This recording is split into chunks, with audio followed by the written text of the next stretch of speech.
Hello, greetings, ladies and gentlemen. Welcome to the fifth day of the Africa Civility Show. I am your host, Professor Mateus Mutola, all the way from Africa, Mozambique.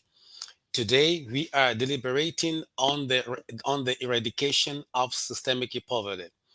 And just to lighten our conversation on the subject, we were to have in our midst two special guests today.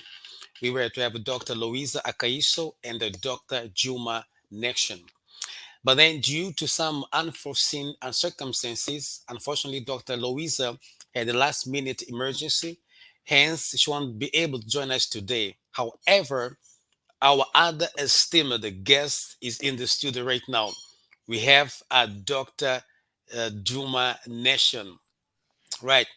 Ladies and gentlemen, let me just to say one or two thoughts about Dr. Juma. Dr. Juma is a global thought leader, a brilliant African mind. He is the president at KAVOD Foundation and the special youth civility advisor at the I Change the Nations, which is a global organization that builds statesmen and trains a diplomat.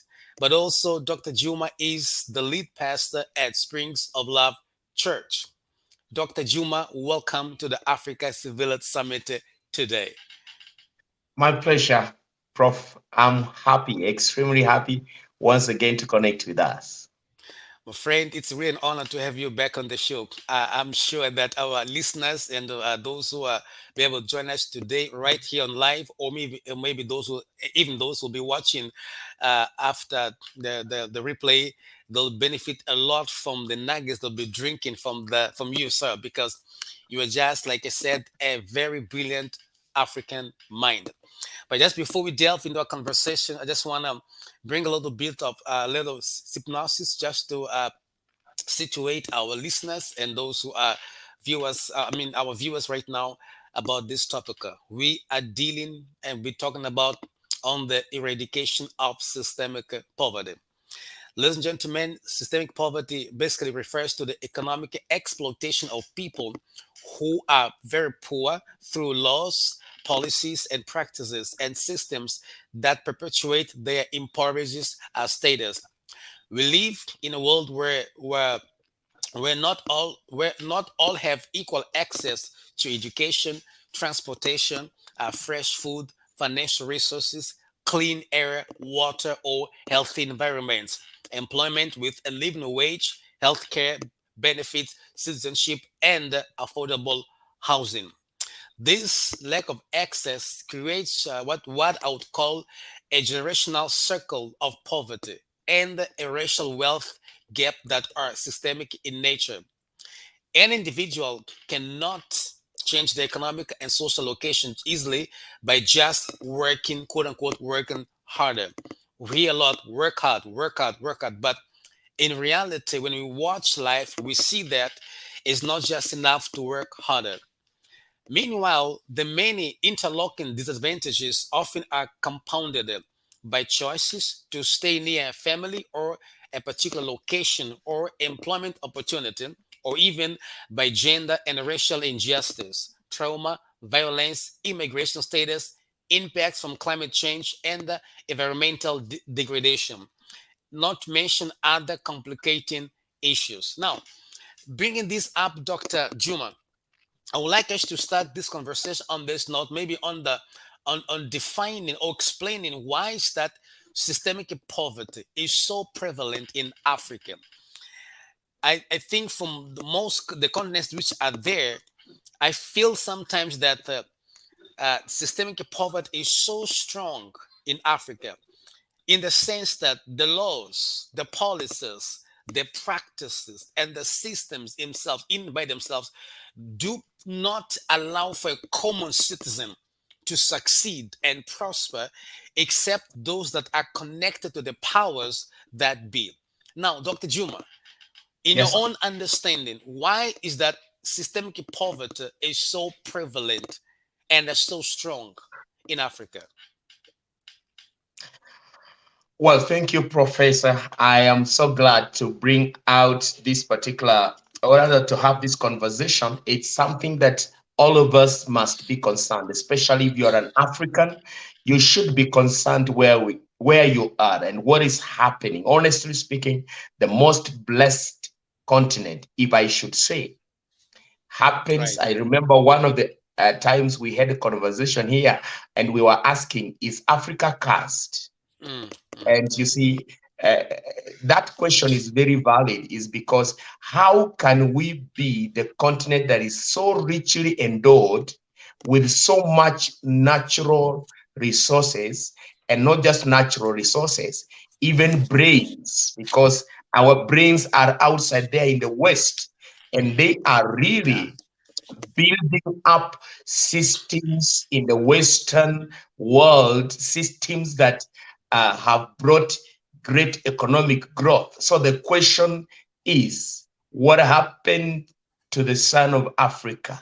Why is this poverty so systemic? And I will focus on three areas, or rather, I would want us to discuss on three critical areas. Hmm. And it is linked to, in my own observation, in my own research, as I interact in this leadership realm, I come to discover that poverty in Africa is greatly linked to bad governance, which we are going to talk about, because that's where policies come into place. The social political causes is one key area that we are going to look about. And we also have the social cultural causes, which I do believe are also key in bringing us where we are as African continent. And then we may also touch on the global economic trend, which also determine the market economics. And it is something that we cannot also ignore, because it has a lot of ramification in Africa as we handle resources. So basically, those are key areas that uh, when you look at where Africa today is, you will definitely discover that it is related to one of those three key areas that, in my observation, they stand out, Professor. So, can I begin by saying there's a lot of, patronage, whether economic, political. Are you getting me? Is it clear? Just before you go any further, you mentioned about four. You said three or four. I think you said bad governance, right? Yes. Social policies, social political Social policies. cultural, let me say social cultural causes. Okay, okay. Social cultural causes, Yes. and then global economic trends, right? Yes. Yes. Okay. I thought you mentioned social political policies. Did you also talk about that? Did you mention that? Yes, I say that one is under bad governance. Oh, that's right. Okay, that's right. Please go on. That's right. Thank you. Thank you. Yeah. So, well, let's just look at it. Poverty, because it's good for people to understand what are we really talking about when we talk about the eradication of systemic poverty. As you sit there and listen, what exactly are we talking about? Many of us may look poverty in the sense of somebody's lacking money, but I would want to make this clarification before we just delve into more. Poverty is a state of being in shortage of basic elements Mm, that are required in living a dignified life. So we are looking at a dignified life. Is Africa really enjoying a dignified life? Basically, no. mm, And why? We're going to look at that, because when you look at dignified life, we are looking at both economic, we are looking at material, we are looking at moral, we are looking at spiritual, we are looking at intellectual. All these are elements that bring dignity in the society. And so we have those who are so intelligent, poor, and we have also those who are powerlessly poor. They are poor and powerless. Others are just indigently poor. And so we are looking at this. How can we really come to eradicate? We cannot eradicate if we don't establish the causes. Immediately we establish the causes, then there we are. We are ready now to bring the answers. So the cause number one, as I've just mentioned, is bad governance. Every African country, in one way or another, despite the good things that we may be experiencing as far as growth of democracy is concerned, I want to say and agree that bad governance is one of the root causes. So if we have to eradicate systemic poverty, we cannot run away from addressing our governance issues. No country can grow any resource base if at all they have a climate that is not conducive. And when I look at that, I'm trying to look at how is the political climate of our African continent. Does this political climate really favor the production, the stewardship of resources? That's a question when we are looking at bad governance, Right. because human beings are endowed with ability to steward the natural resources. So power rests in the government or the state. The policies that they do make will determine the stability that the government enjoys, will also determine whether its citizenry is going to enjoy uh, the resources and the richness that is found in that country or not. So in this, I look at political instability as one of the areas that is under bad governance, Mm-hmm. political instability. When a country, like, I think almost in Africa, most of our countries are having issues political. Right. We, cannot, we have a very inferior political system that becomes the bedrock of all these unmanaged resources, mismanaged resources. Speak about them. And the priority shifts from resource generation, resource growth, to resource depletion. Those who are in power, instead of stewarding, instead of demonstrating good stewardship in the resources, they deplete those very resources. They take advantage. They exercise patronage. And now, whenever you exercise patronage, there will be people who are going to suffer. And who are Mm. those? Those ones who are in the lower class, those who cannot perhaps be able to speak for themselves, those who do not have and enjoy the opportunities of being heard, of participating in areas where decisions are made. Those are the Mm. ones that are going to be disadvantaged. And this has all to do with governance. So the question we have to answer is, our governance ought to be addressed. If we have to eradicate systemic poverty, we can't run away from the policies, the structure, the systems that we are establishing in our governance. How accountable are these systems? Do they have checks and balances?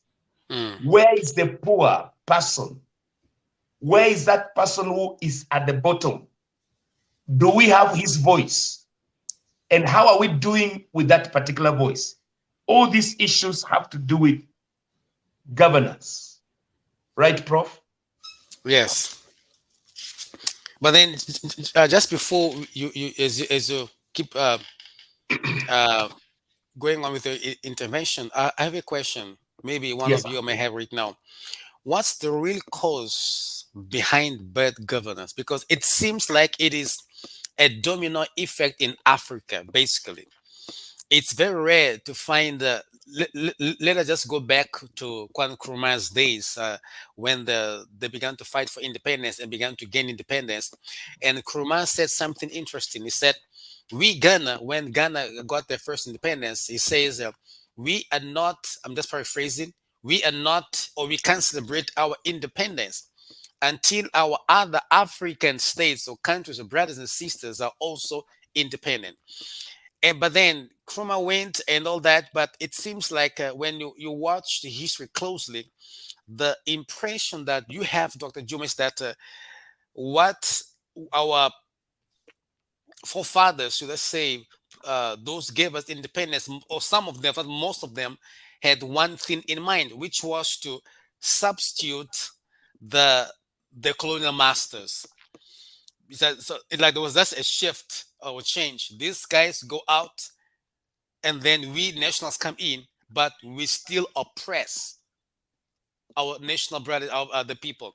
So what's there? Why do we have so much? Why is bad governance so common in Africa? My friend, I think you have identified something here. Mm, We fought for freedom, right? right. Yes. And I actually, as we fought for freedom, we kind of inherited a certain attribute, a certain attitude that was with the colonialists themselves. Mm, Because after succeeding to get our freedom, so to speak, in quotes, uh, now our independence was also infiltrated with the same colonial attitudes. And that's where mhm. you find that there, there are those who started colonizing their fellow brothers and sisters. In which That's right. way? That's where corruption came in, because corruption undeniably seems to be, if it came to exporting, I think Africa would be really gaining a lot when it comes to exporting corruption, because corruption, as you know, my brother, it gives unfair advantage Mm, when it comes in claiming resources. So corruption began the same day we got freedom. mm, So as right. much as we celebrated our freedom, we became corrupted. Our predecessors who began building the nation uh, got caught up into this very disease or virus, whereby they seek now to have patronage, political patronage. It went to economic patronage. It has gone to all manner of patronage.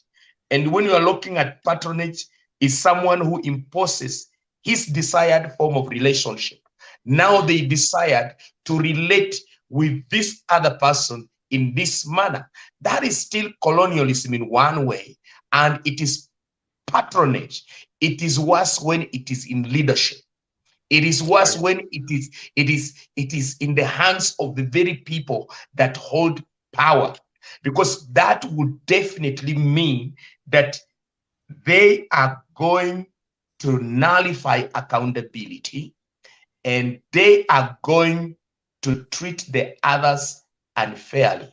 So there is no difference between the colonialists and those our brothers who took up responsibility, and instead of building structures that will allow sharing, inclusivity, they Mm, adopted an exclusive strategy that allowed them to enjoy resources to the disadvantage of others who could not perhaps have made it to that. So that is where the whole issue is, my dear professor. yes. I picked the trend. Now, uh, as we proceed, Dr. Juma, I want us to I know there's some more points to come on under the causes, but still on bad governance. Yes, sir.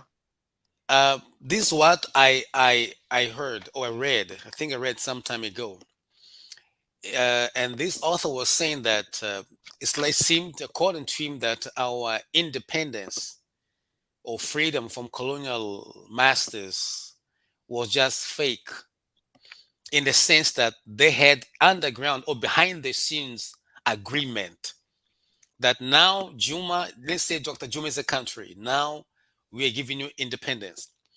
So you're gonna come up and announce to people we are leaving. It's colonization is over and all of that. But behind the scenes, we have a special agreement. I give you independence, but you still submit to me, your former colonial master. And I think I saw a document somewhere, someone published it. For example, the case of Zimbabwe. Zimbabwe got independence, but there was a document signed by Dr. Robert Mugabe, and there's someone else, I forgot the name, before Mugabe was the leader, there was another leader. And this leader and Dr. Mugabe and the other, I think there were three, that signed this agreement that though they're gaining independence, Zimbabwe still belonged to the Queen of England, the late Queen Elizabeth. So that somehow put Zimbabwe in a very tight corner. Maybe at the moment it was like, okay, we are tired of this situation. We want to be free. Maybe they did not sit, analyze, and study the consequences of that agreement. So maybe that's why you see situations whereby France, for example, France uh, is supported largely by African countries. And there was an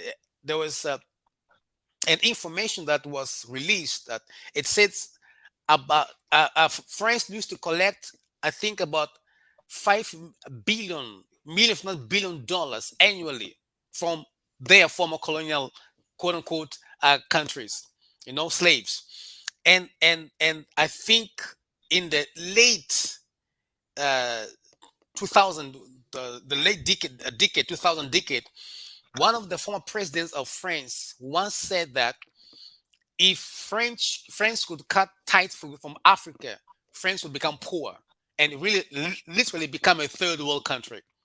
Now, this relationship, isn't this the reason why this fake, quote unquote, fake independence, the treaties they made, the agreements they signed, is not this that somehow fostered corruption after we gained independence? Absolutely. I like what you're saying. It's fake because there was no authenticity. And actually up to today we are still so dependent Mm, because uh, you wonder whether it was really freedom because and I think this is why I mentioned the global trend is because yes, here in Africa, we are still dancing in deception. We are still dancing in deception that we are free, but we are really not free. hmm, Why are we not free? It's because somebody is determining even how our shilling or our currency is going to look like. that's right. Despite the fact that we have the natural resources with us, somebody somewhere or power structure somewhere determines what we are going to get from that particular natural resource. Now, I always sit down and ask myself if really our Western bloc powers get, were genuine and are genuine in empowering their brothers in Africa.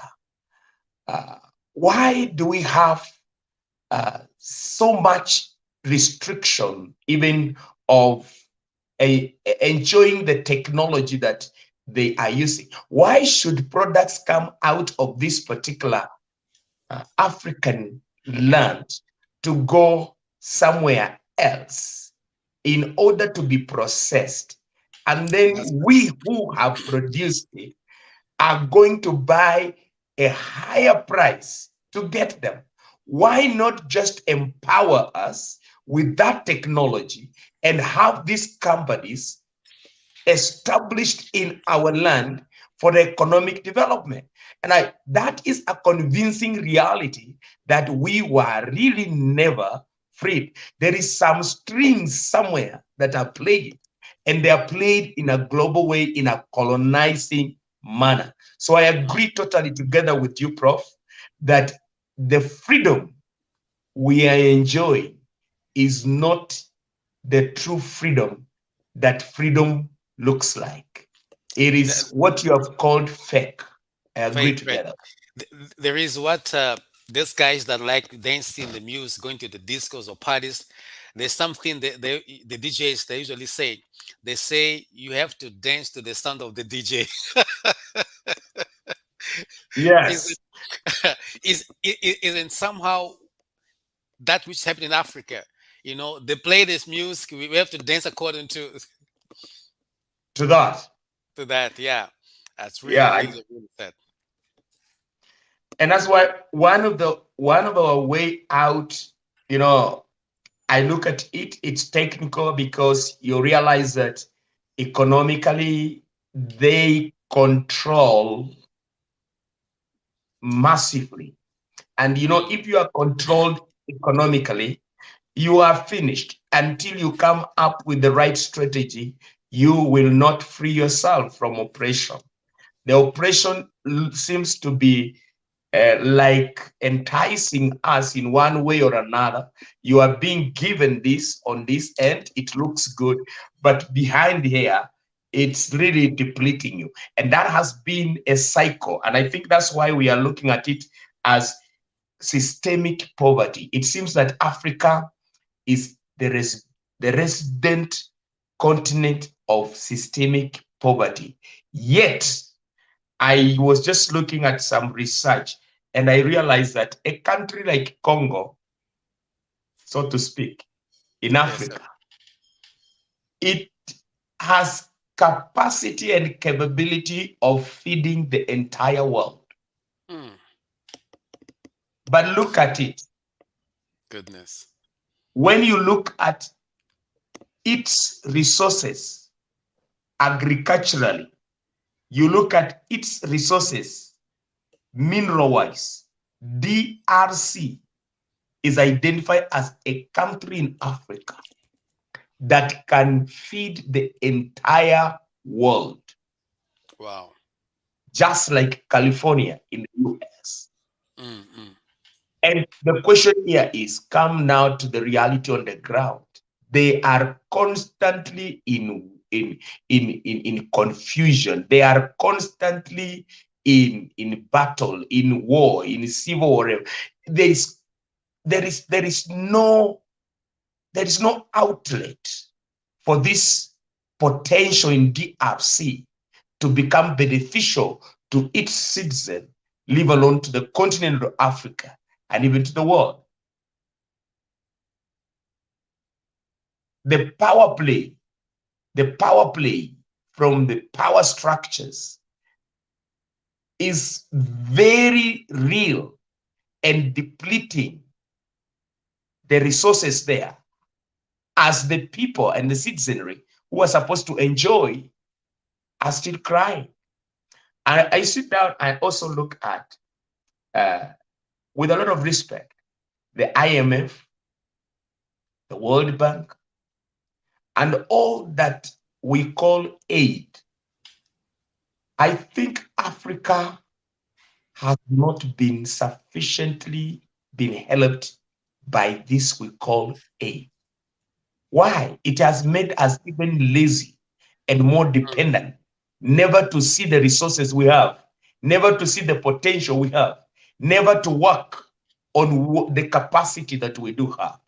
Because every time, in fact, I was looking at all the countries that have enjoyed this leverage from the World Bank and IMF. It's like they are already trapped, and the leaders on the governance level or position, they seem to always geared towards getting it. And it has become a good way of corruption because they are always planning. I will get this from the World Bank. I will get this. Now, you realize that they are not working on the potential in Africa. That is also bad governance that I'm talking about. You Right. have a lot of potential, but you are not concentrating on building and maximizing and unleashing the potential in the country. You are seeking to these very power structures to give you aid or handouts that are going to be helping you, but not really helping the country, but you as an individual. So it becomes a systemic problem. Yes, just to interject, what you're bringing is very relevant, Dr. Juma. And maybe one of our viewers could have this question: are we as African people corrupt by nature or by default, or it's just that we are greedy? Dr. Juma, we are somehow, quote unquote, talking about 50 plus 54, I think, countries. If you go to each and every one of these countries just after independence, with one or other exception, maybe South Africa, maybe now Uganda, but if you just go deeper, it's like it's just the same story. I mean, it's just very funny, especially after. See, even on this note, Dr. Juma, if you not pretty well follow our history in Africa, we did have great leaders, people that loved Africa, their people. They were not perfect, of course, but they did love the people. They had vision. And if we watch our history, most of those leaders, they died. They have disappeared from the scenario. And someone else comes in power. And it's like they have to follow a particular trend. And this is just a mind-blown question. Are we as African people corrupt, quote unquote, by nature? Are we just greedy? Or it's still are those strings, let me just call them like you call them strings that they tie us, Uh, there is, let me try to translate this, put this into English. There is a saying in my country that go like this. It says like the goat eats from where it is tied. It can't go beyond that limit. That radar, that parameters because of the rope. You know what I'm saying? Yeah. So if the food here is finished, he can't go beyond because the rope won't allow.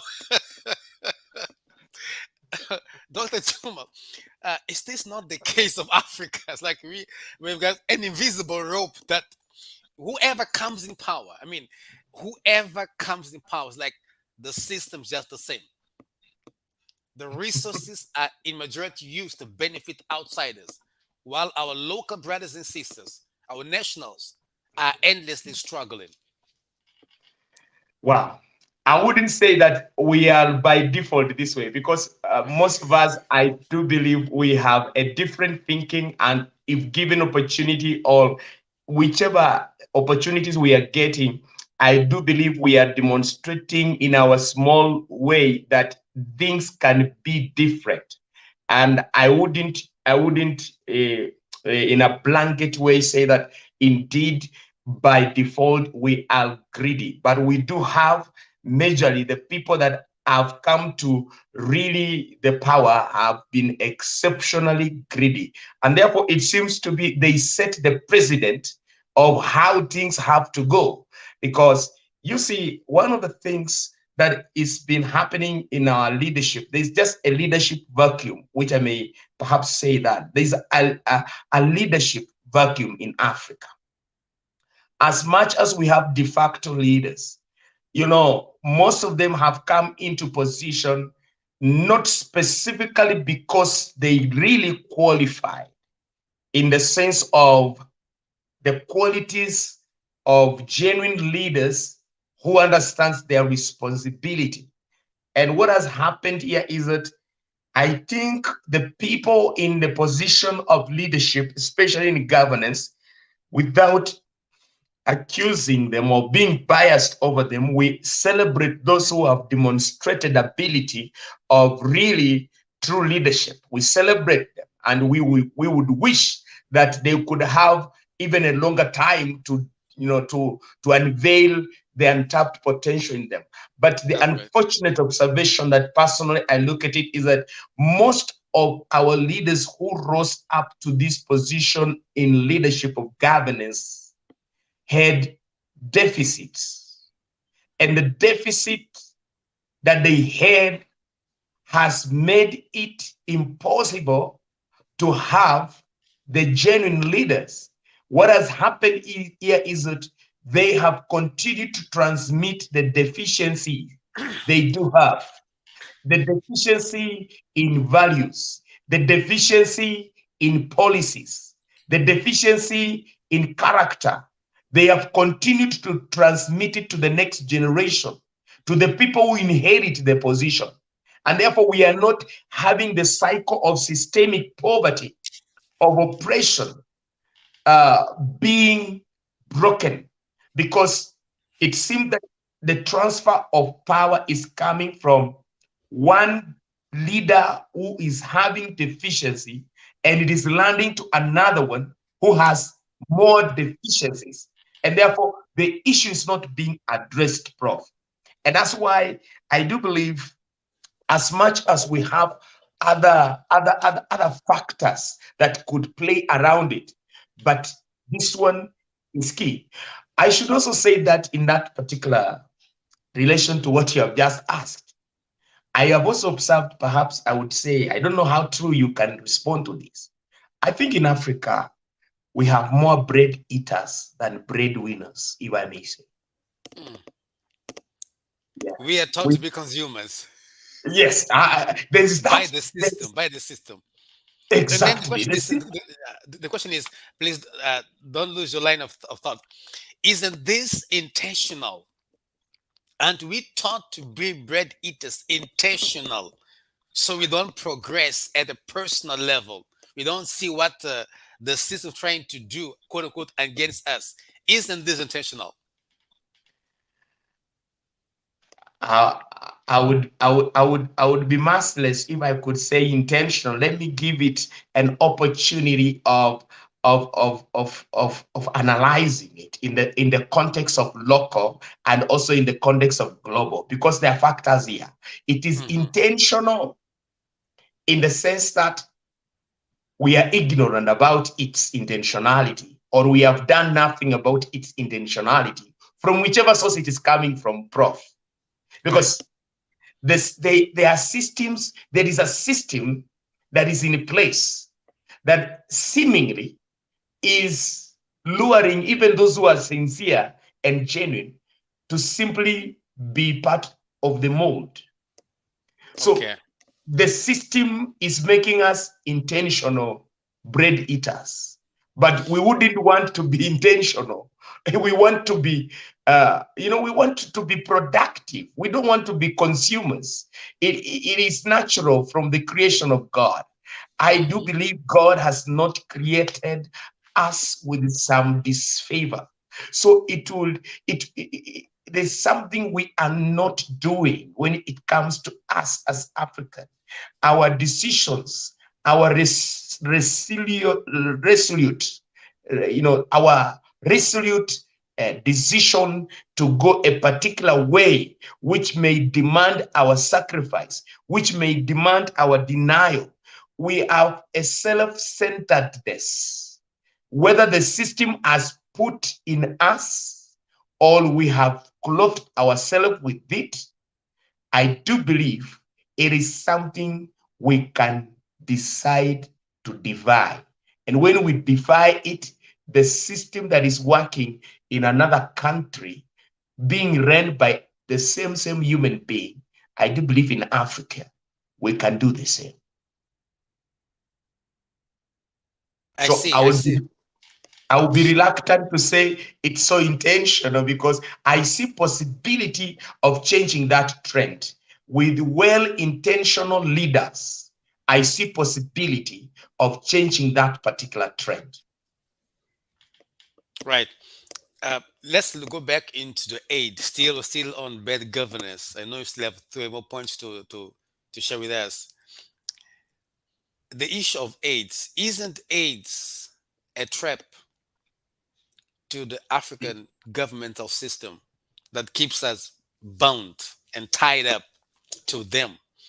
Because I believe that, like now, we are on air and people watching us from all over the world, but there is what we call, or what is called, behind the scenes events that are not, Yes. yeah, you know what I'm saying? So somehow you find this, let me say, the minister for education, the minister for, let me say, the prime minister is saying, we, the country X, we come with the students aid from country Z, blah, blah, blah, blah, blah, blah, blah. But that's what they're telling us. But they don't share with us the agreements they've made behind the scenes. Yes. So they're bringing this aid, for example. I remember one day I was just watching TV, the news here in Maputo, Mozambique, and I heard they were bringing some foreign guys were coming to open a company in Mozambique, and what they were emphasizing was that this company was gonna give, let me say, employ, let me say, about 1,000 people. Then I Mm. asked myself, how much are gonna this 1,000 people gonna earn?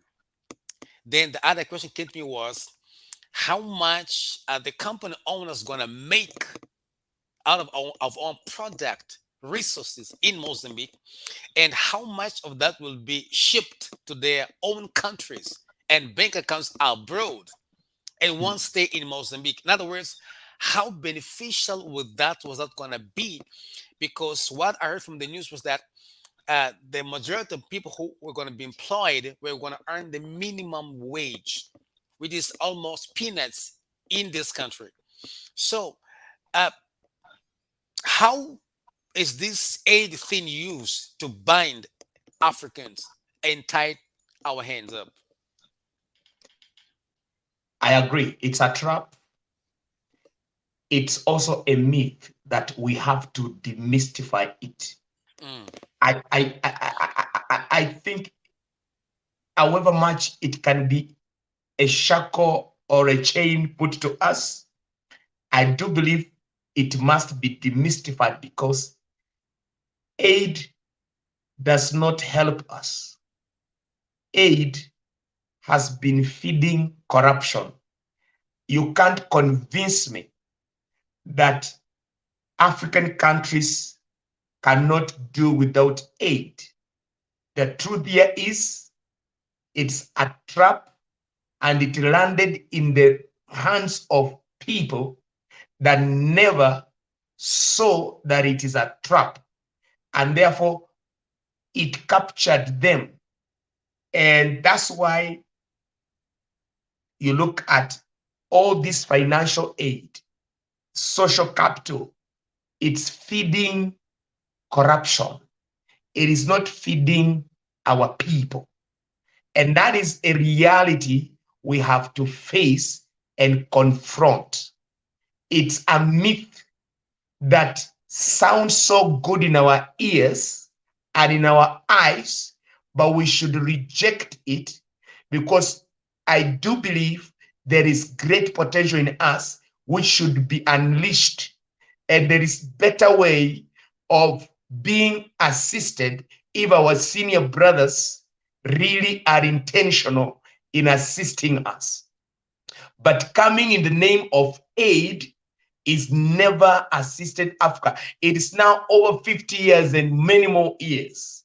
Which country in Africa can stand and boldly say, because of aid, we have grown this way? If anything, it has actually accelerated the debt burden. Almost every country in Africa is having some level of debt crisis. Everything that is coming is now not growing us. It is going to pay the debt. Are we going to adopt such a kind of policy, fiscal policy, in growing, in development? It is clear aid from our West and multi-million corporations can never bring development with practicability. No, it is a myth that must be demystified. It is It is a trap that must be teared down, and we must face and come up with progressive strategy of how we should relate with our senior brothers, or how they should help us. Actually, for me, the aid strategy was not from us, it was from them. Mm. And I think we need to come up with our own homegrown strategy. Hey guys, thank you for all these years you have been giving us this aid. But we feel we can actually upgrade our relationship so that it is not going to be a dependency to you in giving us this particular money. There is a way we can relate as human beings in a better way. And this is how we can grow. These are our resources. We enumerate them. These are our resources. This is what we are going to provide. What about you? Now provide to us the technology. Let's have that kind of symbiotic. Let's have strategic partnership, not a partnership that has a certain given, you know, secret behind. And I think, as you say, Doc, it's a trap. But we can also not just say we are trapped eternally. No, sir. We Mm. can't say we are trapped eternally. This trap can be teared by us rising up. Number one, accepting that the problems we have that are related to poverty, they are not insoluble. They have a solution. The way these people got the solution, we can also get solution from our homegrown way. Yes. Well, that's very profound. That's very profound. Thank you so much, Dr. Juma, for being with us. Allow me to greet our viewers, those that are joining us right now. I am in the studio on the show with Dr. Juma Nashon, all the way from Kenya, and we are deliberating on a very interesting and key topic. We're talking about we're discussing on the eradication of systemic poverty. And systemic poverty, like I mentioned to say earlier, we know it's poverty that is caused or fostered by the laws and systems, governmental systems in a given country. And this is very common in most African countries. And right here, right now, Dr. Chuma brought it building on a very interesting points that do help us understand why is that systemic poverty so common in Africa. And we are still on the first point. We are discussing on bad governance. Dr. Juma, help our viewers understand how can we uh, free ourselves as African governments or states from total or exclusive dependence from the on the Western countries and world. I don't know if you followed this, you were able to follow this trend, but I found a very interesting trend that was commonplace even during the pandemic. You could see, for example, summits, international summits that had very interesting themes. For example, you could hear the summit XYZ between China and Africa. And then next, there's this summit XYZ between France and Africa.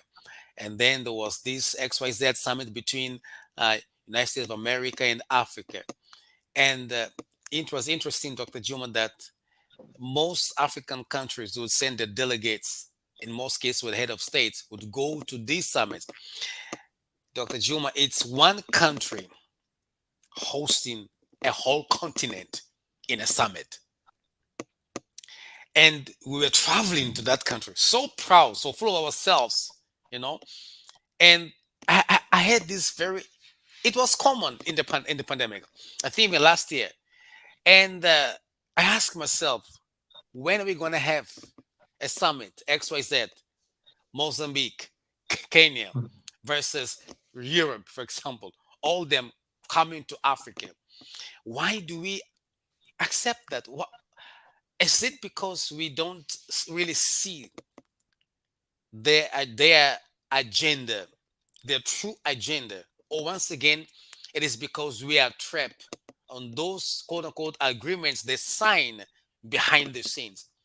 Because to any normal thinking mind, Why is one country summoning a whole continent into a summit? And we are proud of that. Are we not able to see? Are we blind, or we pretend to be blind?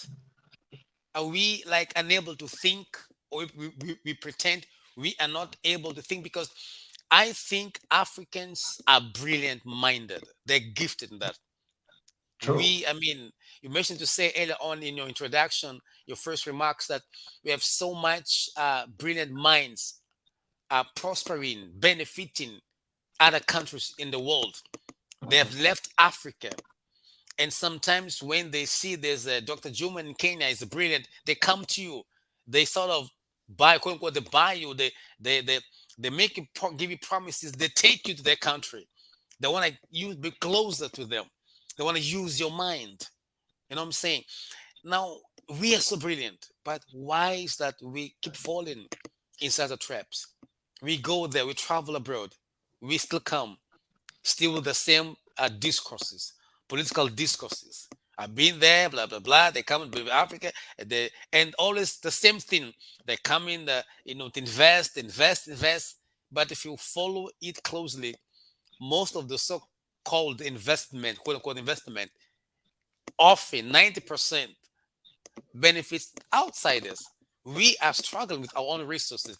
Like you said, they come and mine, they take the gold process, then they come and sell to us at a very higher price.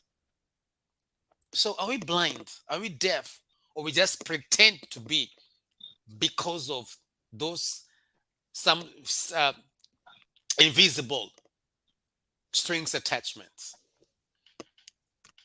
Wow. Wonderful question, my friend.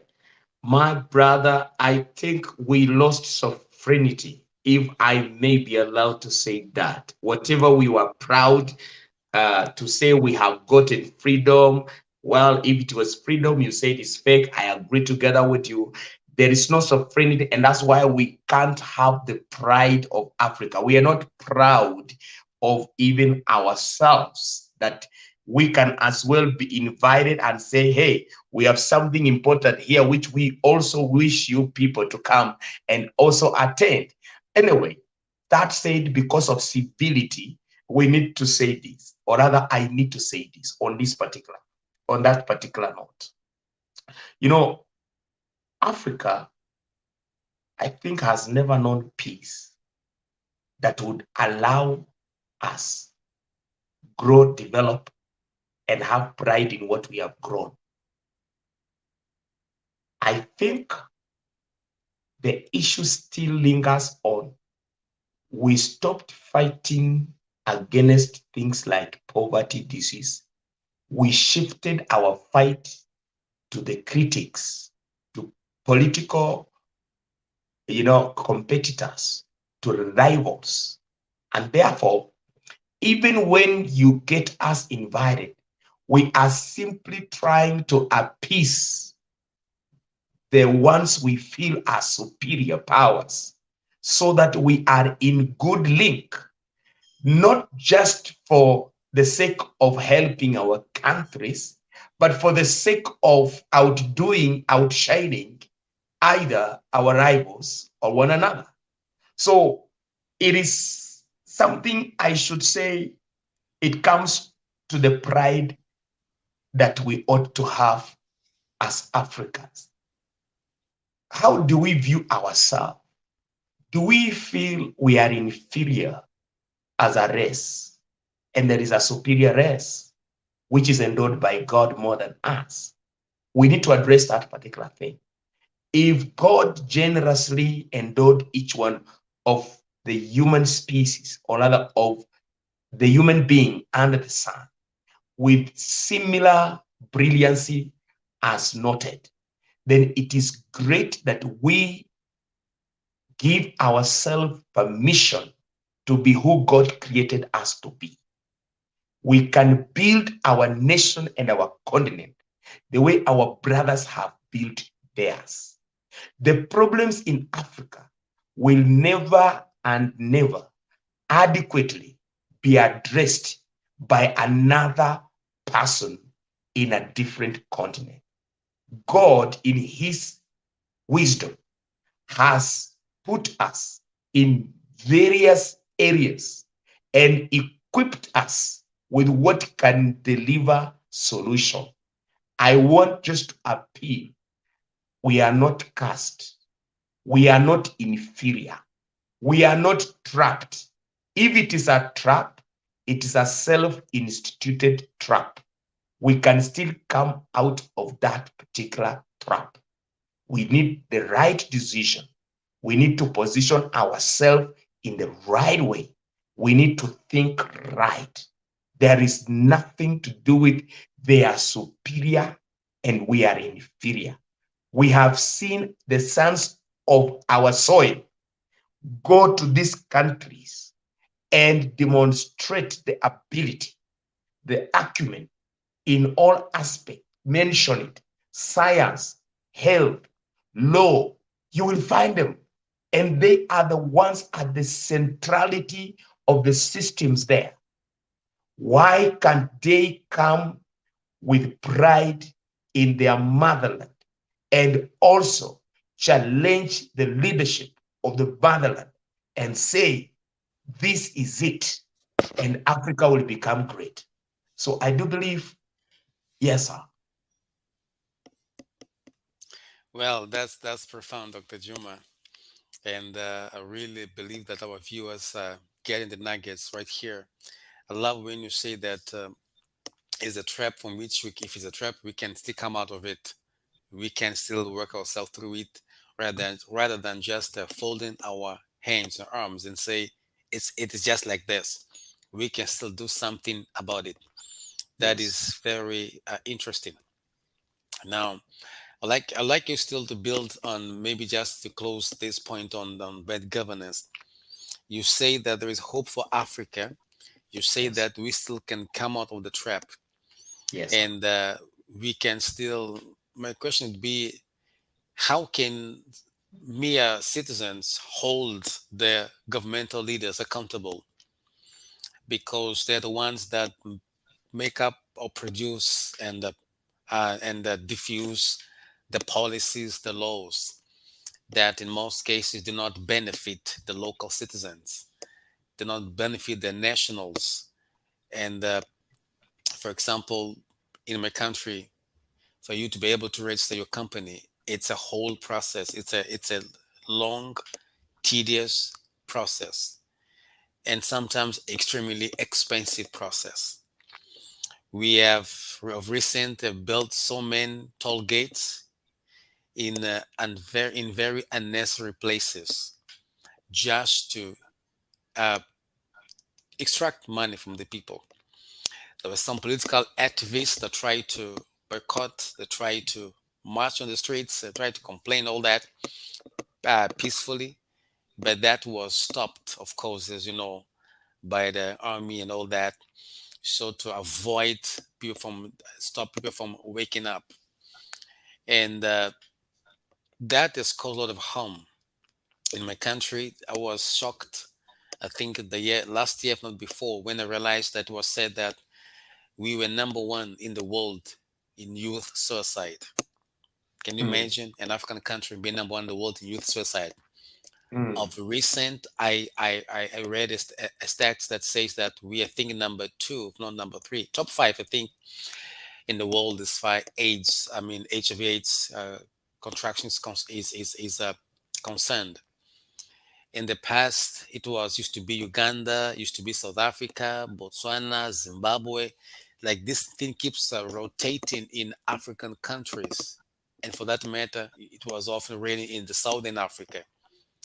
And I used to ask myself in those days, does this mean that we Africans are the most immoral people in the world? Why Africa? Dr. Juma, I used to do a lot of research and studies on AIDS, HIV/AIDS, and I used to do a lot of speeches and conferences and all that. I used to tell young people, these are the stats, but I don't believe that Africans are the most immoral people in the world. Something is wrong mm, somewhere, somehow. I couldn't pinpoint and say this is wrong here. I didn't know, but it didn't make sense to my mind. It didn't make sense until I think during the pandemic, some videos were released I don't know if you watch them, you got to see them from people that are connected to the powers that be in the past to explain how they were involved in injecting HIV/AIDS, in African people. Because and this one video said I watched this guy says now maybe now it doesn't care because now old it doesn't care if he dies and all that, but it says they had this place in South Africa where they opened a clinic because they realized that Africans love to beg, and we have so much faith and belief that when it comes from outside, they're coming to do us good. So they opened this clinic back then, and they used to offer free medical assistance. And people go there, maybe they had malaria, they had headache, whatsoever. They will say, let's give you a vaccine, vaccinate you. And this says we were basically injecting AIDS or the viruses into the African people that came to the clinic. And it hurt me a lot because I was much involved in the HIV/AIDS awareness and all that, some 10, 12 years ago and all that. When this video began to come out, it was like, man, it's so painful. It's so painful. And I think around 2013, 15, 13 or so, there were some Africans that did the study, and they began to explain that there's some vaccination come from Bill Gates in some African countries. And it was proven back then that this vaccination, where the idea was it was directed to girls and women and girls. And that the vaccination, whatever was contained in the vaccine itself, was basically causing the girls not to become infertile, not to conceive. It was affecting the reproductive system. And there was a lot of refusal and all that, but years back, later on, it was proved to be true. And nothing, no international or national whatsoever action, political action or justice was demanded from the Bill Gates Foundation. So it's something I'm like wondering, uh, what are we up to in reality? What's happening?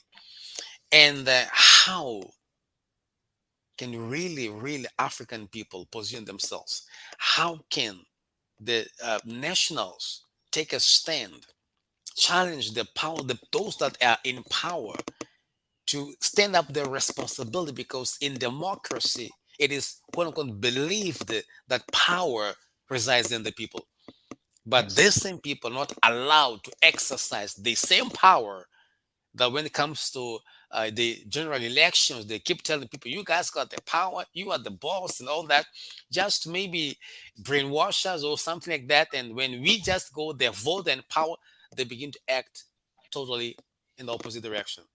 Dr. Juma, how can we get our leaders into accountability? That's number one. Number two, and how can we have our leaders get those outside to come to harm us also take them into accountability?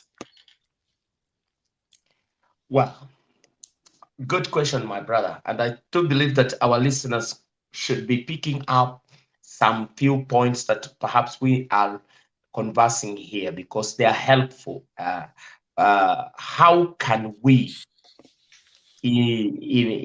help the situation?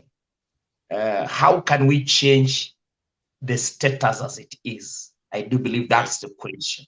Mm, Well, I look at it because we have already established that we do have power structures that are beyond us, and we also have our own issues. So for me, I'll begin here. A well-developed mechanism of accountability for resources is necessary in our institutions. In other words, we have to be responsible and participatory. I don't think that there is any constitution in our country which is not favoring our voice in one way or another. In other words, we have a huge opportunity to still participate and make our voice of reason captured. So, a well developed mechanism of accountability is needed in all our governance system. And given that Africa has embraced some democratic values, or rather, most African countries have recognized necessity.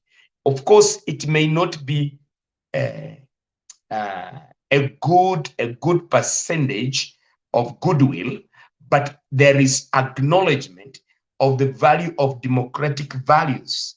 Uh, there is an acceptance level, and this should help us address the intolerant political atmosphere that actually oppresses those who are low in class, or rather those who are poor. I do believe that our voice can still be heard within the mechanism of our constitution. But one of the things that is being unfortunate is that most citizenry, especially in Africa, even when you ask them whether they understand the constitution and even their own rights, the Bill of Rights, you will realize that people are so ignorant, yet Right. they want to enjoy. It is, I happen to have gone to the US and other countries, and I realize that people are so conversant and bold with, with what they know as their rights. And you can't pin them down. They will quote for you what is their right. But you see, our citizenry is still constitutionally illiterate. And this subjects them to patronage from the politicians. So long as they are illiterate in the very document that has given them privileges. This one doesn't matter whether you're a Christian, a Muslim, or a non. No, you're a citizen of a country that is under the rule of law. It is important for you at least to know some of the basic rights that you have. And among them has to do with even freedom of speech. And freedom of speech, which it means that I can speak even to the government through this particular media. Professor can speak through that media. Any other person can speak, and our voices can become loud enough. We don't need to go to the parliament to make sense. We can make sense when we know what the law says. Because it is this document that rules us. Whether you're a Christian, you're a Muslim, you are a Hindu, you are who you are. It is this particular constitution that rules you in that particular country. So you have to navigate through certain given laws that are democratic, all have democratic resonance, and make your point. You will not be the only one, because here we are looking at awareness.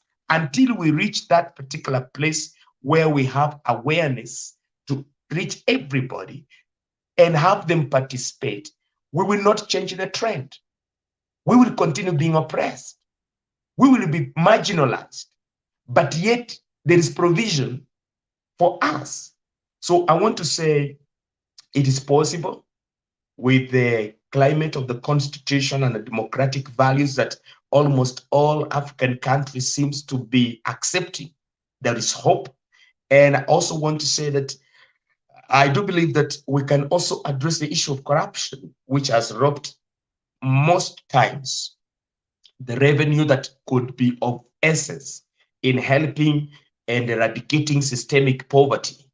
If the government is not getting revenue uh, by the reason of certain individuals that are so corrupt and greedy, I do believe that this is an area that collectively, both the agencies that are in the country, though some of them are already captives of the highest authority, I want to believe that still there is a mechanism that uh, the citizenry can mobilize itself and uh, overcome the sting of corruption. I can't promise that it will be overnight, but I want to believe that there must be efforts towards exposing this corruption so that at one time the corruption system in Africa is going to be dead. Good governance is a prerequisite for sound economic growth and for eradication of poverty. And each one of us collectively must play a role. Yes, each one of us collectively must play a role. I said that was going to be the last question on this point, but another question just came into my mind. And the question is, you mentioned to say that most of our citizenships or citizenry do not understand, do not know their constitutional rights, mostly because we do not study the Constitution in by Yes. itself. And my question is, we don't study the Constitution because we are not encouraged to, or maybe it's not available, readily available, or it's because we understand or believe unconsciously that it won't make any difference. Because if I want to oppress you, I can say to the donors, okay, this is the law. But I'll tell you, don't read it, don't mind about this. Why bother about this? Just trust us, follow what we're saying, you know? So, what's really happening here? We don't encourage. Because you see, for example, when there is a, a political campaign or they want a vaccination campaign, you find that those in power, the government, through the Ministry of Health and other platforms and the people involved, they like make noise about it. They make noise about it. Take your kids, your children, vaccinate against polio, whatever. There's a noise about that. From this state to this state, there's a lot of noise about that. But then, equally important issue like understand your constitutional rights. You won't hear as much noise about that. Dr. Chuma, is this intentional from by those who are in the power, or even for those that maybe they know, they hear, well, I have to read, I have to know my constitution, constitutional rights. Somehow they believe that it won't make any difference. You went to the first world, you gave a wonderful example. People are just into it. They openly discuss, talk about it, you know, regardless what happens, they're into it. But you come to Africa, it's like most of us, we're just busy and minding about our stomach. Where can I get my Yes. next bread? Misplaced priority. And, no wonder somebody said, if you want to hide a treasure to an African, hide it in a book. Put it in the book. Okay. And, seemingly it is true, my brother. It's true. Because those who know, you and I understand some biblical principles. Those who know will rule those who don't know.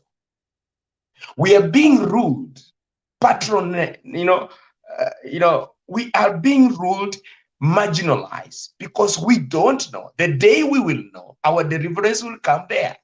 And actually, I want also to challenge even the people I esteem highly, the the the church leaders, or rather the religious leaders. I think we have become so spiritual and of no earthly use because Yes. we have poor people in our congregations, and we know we do not have the capacity enough. Yet we also understand that capacity has been put in government. A government that is incapable of taking care of its citizenry has no sovereignty at all. So we have to challenge the powers that be, the system. I believe that the religious, or rather the church, or rather the people that are dealing with the spiritual lives of citizenry, of members, must not just be impacting the Bible, the Quran. They need to break loose and show that the estate of a human being is not just the spiritual estate. We have the physical estate, which has to be addressed. There is a social estate. You and I are in this platform, which is a global platform, giving us an opportunity to bring practical solution to people. I don't think I've even quoted any scripture, but I do believe in this conversation, we are looking at practical approach into issues. And That's right. any good leader in governance should be able to listen and say, these people are making a particular sense here. Good governance precedes every economic growth and good, citizenry, healthy citizenry, life of dignity. You see, it cannot be otherwise. So we have to embrace all values that make an estate of a human being spiritually, physically, socially dignified. We have to embrace those values. And by so doing, we will be for a common good. And who cannot really stand for common good if God Himself is for the common good? So I propose, and it is to my encouragement, that those in governance should embrace democratic values and good governance practices. These malpractices of self-centeredness, these malpractices of corruption are killing not just our nation, but the dignity of our people. Systemic poverty continues to grow because we are lacking soundness in our governance. Yes. You brought something very interesting. I don't know if we ever gonna move on from the bad governance, or maybe we're gonna have to do a part two. I just to to build on the next two. That the 2 points you have. But you brought something interesting, Doc. Because I see, I want us to be led by the Holy Spirit. I don't want to just to run because we have to finish whatsoever. Because we can still have some more time to build on the other 2 points you mentioned, to say which are social, cultural causes, and also global economical trends. Yes, But I think you want us to keep on dwelling on this bad governance, because I think it's a great issue in our continent. You that's true. mentioned to say that interesting point. You brought about the point that where that religious leaders, the church, is a role to play in Yes. the building up of their citizenry, having an understand of citizenship and all that. And when you're speaking about that, I remember that I heard the lady one day saying something interesting that stuck with me. She said, "We, like the church in this case, we we tend to be so heavenly minded that we Yes. become earthly useless. You Mm-hmm. know, we become Mm-hmm. irrelevant." I think it was Miles Monroe Mm-hmm. who used to use the word irrelevant, and this Yes. lady used to say, "You become useless on earth." My question Mm-hmm. to you, Dr. Juma, isn't this irrelevance, quote unquote, or youthful uselessness, quote unquote, is it due to what we were taught in the past, that there's got to be a separation between the state and the church? In the Bible, for example, we know that these two, like, they are different sides of the same coin. We have Jesus in Revelation chapter 5:1-5, I think, introducing us to the Creator as kings and priests. You know, we talk about priesthood. That's where our spiritual comes into play. But kingship and kingdom, it's about earthly matters, kingdomship, rulership, and all that. Going back to Genesis chapter 1, I've given you and made us. God made both men, made man in His own image and likeness, and gave them dominion. That's influence, earthly governmental influence. But during the course of history, there was a great philosopher, thought leader, and I don't remember well whether it was Plato or someone, that came up with the idea of separation between the state and the government. And then that, because the church back then, I think it was Catholic, if I'm mistaken, took advantage of that, began to preach that there must be a separation between the church and the state. And maybe isn't that what we have embraced today? That we say, no, no, no, those are earthly matters. We don't want to attain ourselves. So that's, we are busy with God going to heaven. How do you bring that Why are we so far from that? Especially now, with due respect, we're talking about the rise in the last 5 years, the rise of the prophetic movement in Africa. It seems to be tainted even more, paint, give a negative image and making us really care less about earth and just focus on heaven and maybe in and also personal ambition to the point that I don't want to work. I rather wait for miracle. I rather wait for a prophecy. I don't take a stand. I don't take full rest. I don't own my life. I don't take responsibility for my actions and all that. I got a prophet, with due respect. I got a man of God. I got this one who will do it all for me. I need to be located in a crowd of 50,000 people. I need the word to be located. And somehow it creates a dependence, not real dependence. I call it a toxic dependence on quote unquote man of God. So where did this all come from? Isn't because of what we were taught in the past, the separation between state and the government, and the church, while Jesus says you are kings and priests. Dr. Juma. Prof, that's powerful. Actually, that is the greatest lie and deception. And deception is the handle of the devil to mishandle human beings. Mm, mm. We are deceived. That theology, wherever it came from, is a faulty and defective theology. No wonder our nations are inhygienic.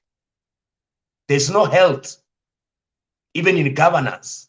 Because the people who are supposed to play the prophetic role of pointing towards a right direction bought into a defective theology, propagated it, and they have practiced it.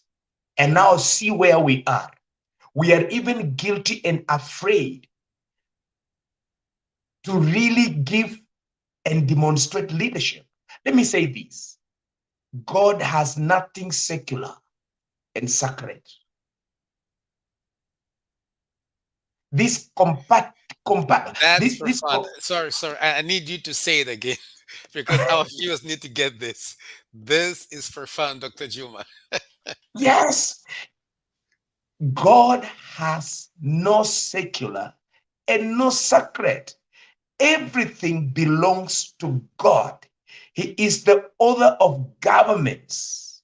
So there is no way you are going to bring a theology or a presupposition whereby you kind of compatibilize the spiritual and the secular. You are kicking God out of the equation because all these things belongs to God. So there is nothing secular, there is nothing sacred. Everything should be done in reference to God. We lead God's people, we steward God's resources. So there is nothing here that there is separation. Separating what? You're separating what God has already blessed. You need only to find the wisdom of God in handling the leadership when it comes to governance. What is the wisdom of God in governance? You only need that. But to put a compartment and say, this is secular, this is God, this is sacred, you are out of the definition of what God really is and what God wants. So I should say that actually the religious leaders have a very high calling in bringing awareness to the people that God has entrusted them in their nation. And one of the areas is to help in governance. I look at even our constitution here in Kenya and look at all constitutions in the world. They are premised on God's law, ultimately. they are premised. I don't think that there is any constitution apart from these others that are anti-life, That's anti, true. you get it. But That's true. basically, in almost all constitution, you will get a certain given law premised on God's very law. That's true. Why? Because God's law is queen, God's law is king, God's law is principle. And every other nation that is seeking a good society will not run away from it. And that's why the religious leaders must also play part in bringing even the laws of the land. They need to be active in helping interpreting and saying socially this is going to be attainable, or it's going to be beneficial, or it is going to be injurious.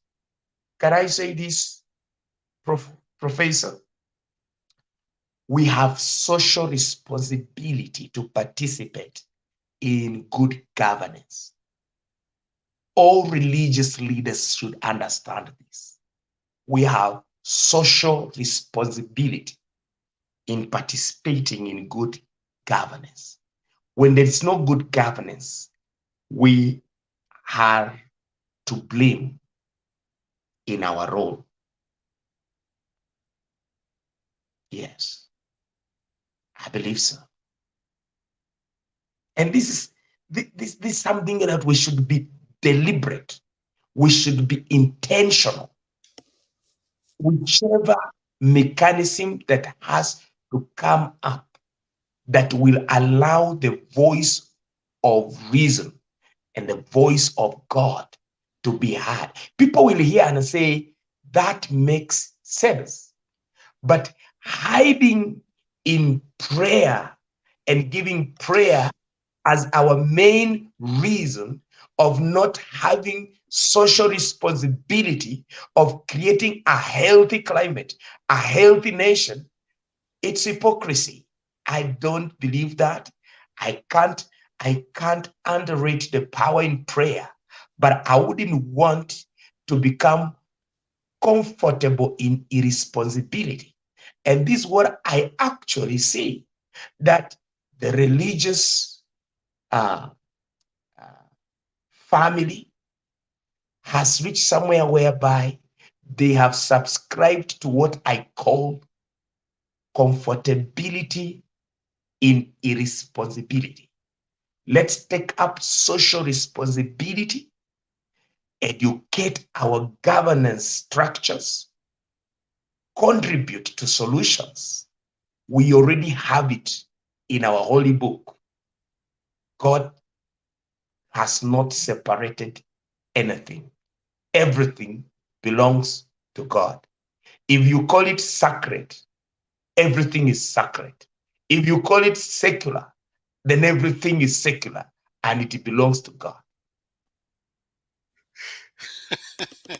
Wow, Dr. Juma, that is so profound. If you call it secular, then everything is secular. Of course, sacred, everything is sacred because everything belongs to God. That's really profound. And I trust that our viewers are getting this pretty well. Even those that follow Christ Jesus need to understand that we do have, or they do have, a social responsibility to play and get involved in the governmental systems as far as, because even Christ himself, Jesus himself, when he came, his first message was about the kingdom. He says, I've come. It was about telling the people to change their mindset because the kingdom was at hand, and kingdom has to do with governance. So somehow or directly, he wants us involved in the governmental systems. In fact, I think there's a scripture that says that the heavens belongs to the Lord or to God, but the earth is given to the sons of men. So the sons of men, that's humanity, has a role to play. Regardless of our religions, religious beliefs, we have a role to play. Now, Dr. Juma, maybe one more question because I don't want to take much of your time now. You talked about prayer. You say that we hide a lot in prayer. And I do understand that, from what I know, Africans pray a lot. Probably we are the most prayerful people on the planet Earth Sure. on one side, but on the other side, we struggle the most. Dr. Juma, why is this happening? Is God uh, deaf? He can't hear our prayers. Is he not there? I like to understand this. Dr. Juma, we pray. Africa, we pray a lot in Africa. And actually, Just before you answer, please don't lose your thought of line. I remember before the pandemic, a friend of mine received some of his friends from the United States. They came to do a conference in his church in Mozambique, and I was there. I was invited. I was there, and there was a prayer time. We're praying that and all that. And when this man from America went to the altar, the stage of the altar, one of the first comments he made was like this: "You guys pray a lot. I've never been to a praying place or church like here in Mosul. You guys pray a lot." And it was his first time to come to Africa. But then he says, what matters most is not just praying, but the results. I've been working the days I've been here in Mozambique. I realized there's very little results. Then he says, in America, I realize that we don't pray as much as you guys pray, but we have better results. Dr. Juma, help us, please. of course, that's an answer by itself. Because seriously, it's true. No continent prays like Africa. Yet, if there are people who are poor, Africa. If there are people struggling, Africa. If there are people fighting, Africa. What is this prayer doing? Now, this is not to, minimize Sure. the role of prayer. That's right. Let me be kingdom in a way. Jesus said he will give us keys. You see, he will give us keys of the kingdom. Now, it seems in Africa, the only key that Africans were opened to see. Jesus said keys of the kingdom. But now, the only key we ran for was prayer. My goodness. Now, where is the other keys? Because knowledge is a key. That's right. Wisdom is a key. That's right. Love is a key. That's right. Forgiveness is a key. That's right. You agree together with me if today somebody differs with a wife, and then it's a matter of you need to forgive each other. Even if you go to a prayer mountain and fast for 7 days, for 14 days, the key to diffuse that tension has nothing to do with you praying. It has everything to do with you sitting down and just saying, I'm sorry. You get it? So I do believe, I don't know whether this could be bewitchment, but the bewitchment should expire now because we have we just need the truth. Somebody should tell us to stop praying and get the right knowledge. Get another key. Yes. And if we are going to continue praying, let us continue praying and making the prayerful actions. Move from prayer. Prayer should be the chamber to inspire you to make right decision and take right action.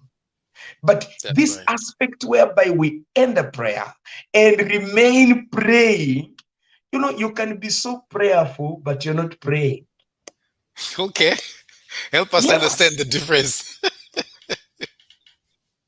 Being prayerful is not really praying. We pray from the point of knowledge. Prayerfulness is just the mood that we Africans understand. It's just the mood that you put on. It's a prayerful mood. You can go somewhere and you find people that. And somebody can even say, this is a very prayerful man. But that doesn't mean you're praying. And it is important for people. point I want to make here is that indeed Africans, we are enemies of our own destiny, in the sense that we have only taken one key from Jesus. We never stayed patient to be given other keys. Other nations were given other keys. They usually go, they even come and ask us to give them the key of prayer. Yeah, yeah, that's true. Yes, we give them the key of prayer, but they have so many other keys. Wow. And as we have only remained with key, it's our high time that we also get the other keys in place. Where there is need for knowledge, we are not afraid, we are not allergic to this knowledge. We are ready to gain the right knowledge, utilize it rightly. Because we are always fond of being told knowledge is power. But the truth here is that knowledge is not power. That's right. Applied knowledge is Yes, power. that's We have so many people knowledgeable, but they are powerless because they have right. never applied the knowledge they have.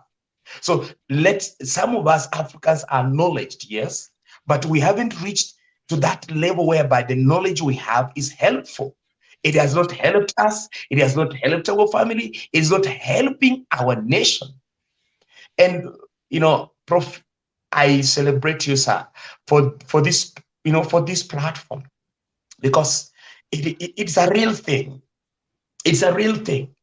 It's a real thing. If anybody who is in leadership dares to listen, he will not miss a solution that he was looking for. I read in the Bible and I came to realize it is not even how much knowledge you have. It mm, took one revelation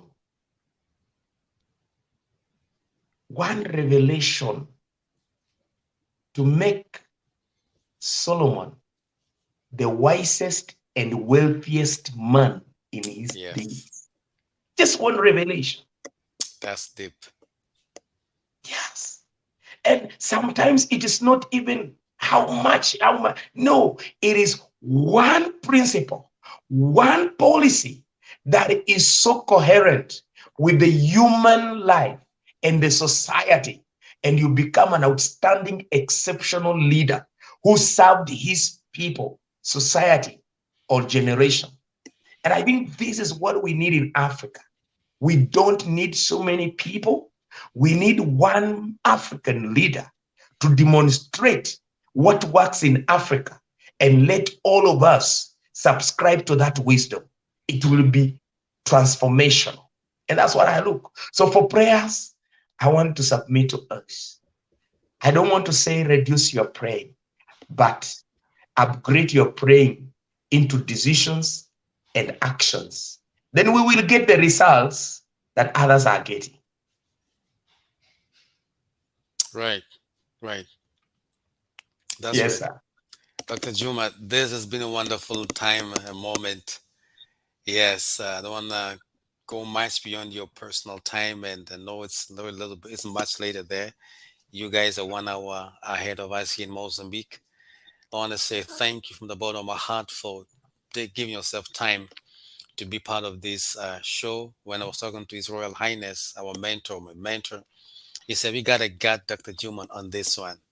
And as always, that man, he was so right. Man, the nuggets have shared today, Dr. Juma, they're so priceless. I really thank you so much for giving yourself time. And I know we are not done. Even on this good governance, we are not done. And we have to have you back very, very soon. We need to drink as much as possible from your wisdom. So I'm going to propose we meet again very soon. I'm going to call you or text you. So propose a date so we can finish our conversation, because I'm sure that even our viewers are curious to wanting to hear more about the other 2 points you wanted to share with us, basically on social, cultural causes and also global economic trends that do Yes. foster systemic poverty in Africa. So I'm gonna uh, digest this and see how we can plan to meet, but it must be soon. I really must have you back because we have to share with our viewers in Africa in particular, so that we know as Africans how to overcome systemic poverty, so that we can have the resources of Africa benefiting our fellow Africans and individual countries as a whole. So we can have, I believe that Africa is the oasis of the world. Yeah, yesterday or the day before, we had in the summit Professor Kama, and Oh, yes. he said something very interesting. Dr. Juma says, Africa is the only continent in which whereby every other continent looks at or are up to. They all come to Africa. Then he was saying, why do we Africans go to them where they come to us? That Mm, means we are resourceful. Then we need to know how to make maximum use of these resources to benefit fellow African countries, the continent as a whole, but also African people living in the continent. So your mm. wisdom shared today was so powerful. Thank you so much for that, for making yourself available. And I really appreciate that. His Royal Highness for sure also does appreciate that. And I'm going to have you back. If possible, still this month, we need to chew as much as we possibly can so that we help our fellow brothers and sisters in the continent. And maybe in later on, I know we're going to mix or separate. I think we need also to build on this religious aspect, which I think is also Yes. another key, Yes. because what's happening in my country, maybe in most African countries, is really very painful, so to speak. So it's like somehow we no longer use our minds even to think, just Mm. following, uh, with due respect, quote unquote, man of God. And that does help. We stop being the light of the world to become something else. And also uh, there's this trend of refusing or believing that there's got to be a separation between the states and the church also is killing us Africans. So I'll talk with you off on so we can see how we can do that, but we need also to address this issue because it's going to help a lot. Dr. Juma, and last remarks, please. Well, Prof, thank you so much for being the man behind this wonderful uh, platform, a global platform that brings in solution-minded leaders. And thank you for considering me and giving me this opportunity. It's massive opportunity for me to interact with you and with us all globally. And I want to believe that today we have done justice in the aspect of looking at uh, uh, how governance or how bad governance is related to uh, systemic poverty. I do believe that there are some points you have decoded out of a conversation, and Yeah. I just want to let all the viewers that it's important. The love God has for the poor cannot allow us ignore this area. And Yes. even to the church, I should emphasize you are called to be the love of the poor, not the Mm. patron of the poor. Let's not Yes. change into becoming the patron of the poor. I do believe that we need a fresh opportunity to give ourselves that opportunity to be servant. Let servanthood become the heartbeat of our leadership wherever we are. If you're in government, if you're in charge, you are in any given sector, let servanthood be at the heart of your service. Otherwise, it was great pleasure to be part of this. Thank you, Professor Mateus Mutola. Let servanthood be the heart of your activity. Dr. Juma, it's been a pleasure being with you here in the show. For you, just remind our viewers, Dr. Juma is a global thought leader, a brilliant African mind. As you have seen today, he's a brilliant African mind for those who are with us live and also for those joining us after for the replay at the replay.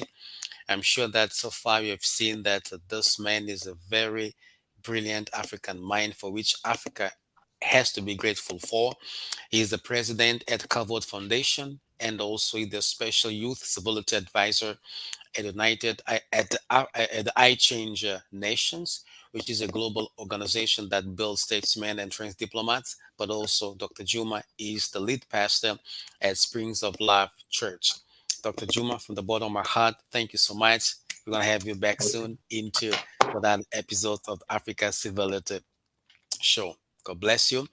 Ladies and gentlemen, so this was our show for today, our conversation. We were talking with Dr. Juma, and I want to say thank you so much for being with us, even for our viewers that will be watching us at the replay. Thank you so much for your time.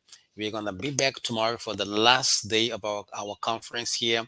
We'll be talking about a very interesting topic, how to build generational wealth. God bless you. See you tomorrow. Bye bye.